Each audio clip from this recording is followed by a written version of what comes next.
జైనులు ఉల్లిపాయ, వెల్లుల్లి ఎందుకు తినరో మీకు తెలుసా? నిజానికి ఉల్లిపాయ, వెల్లుల్లి మాత్రమే కాదు.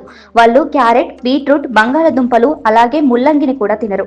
ఎందుకు? ఇప్పుడు నేను చెప్పిన కూరగాయలు అన్నింటిలోనూ ఒక సాధారణమైన లక్షణం ఉంది.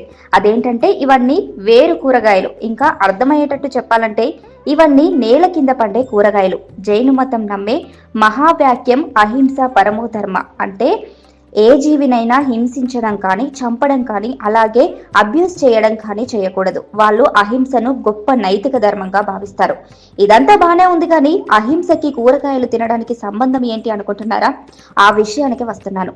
ఈ కూరగాయలన్నీ మొక్క వేరు ద్వారా వ్యాప్తి చెందుతాయి. అలాగే మనం ఆ కూరగాయలు తినాలంటే మొత్తం మొక్కనే పీకి పడేస్తాం. దాంతో ఆ మొక్క చనిపోతుంది. ఇలా చేయడం వల్ల ఆ మొక్కల వ్యాప్తిని మనం అడ్డుకుంటున్నాం. అందుకనే జైనులు నేల లోపల పండే వేరు కూరగాయలు తినరు. వాటిని తినడం జైన మతంలో పెద్ద పాపంగా భావిస్తారు.